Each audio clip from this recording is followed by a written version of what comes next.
सनकेला चूड़ी बोले हमरो पायलिया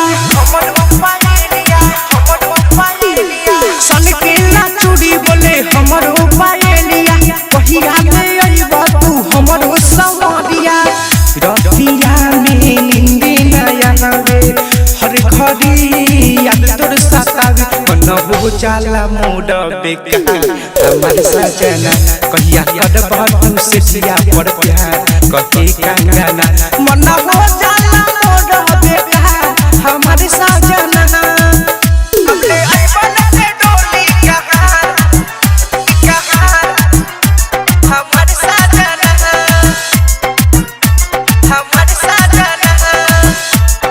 डायमंड रिकॉर्डिंग स्टूडियो छौड़ा हमरे आइबन से डोली कहां हमार सजना एक तो हमारा जुलमी जवानी मन बड़ी बेकरार बा तोहरा बिना रहल ए राजा अबे बड़ी दुश्वार बा रोज सपना में हमरो तू आवेला लगे इशारा करके हमके बुलावेला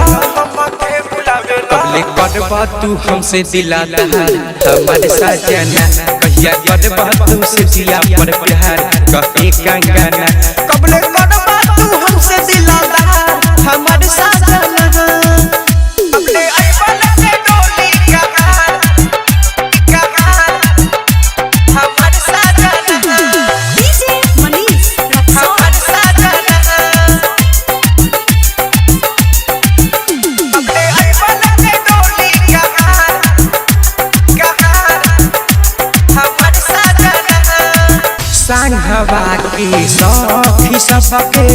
हो गइली लड़कोड़ हो गइली लड़कोड़ पिया मिलन के आग में जहरे अब जवानी मोड़बो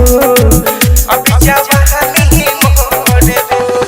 राइटर आलम राज हो अमिंदर तूफान हो चंदन साजन सहुद भैनी हम से आना हो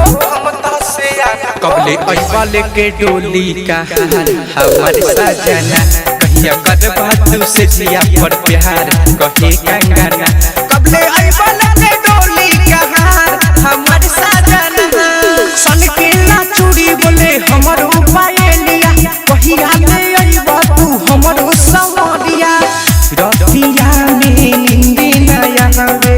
हर घड़ी याद तोर सतावे मन हो जाला मूड बेकार हमार सजना कहिया करबा तू से जिया पर प्यार कहे कंगना मन हो जाला मूड बेकार हमार सजना डायमंड रिकॉर्डिंग स्टूडियो छौड़ा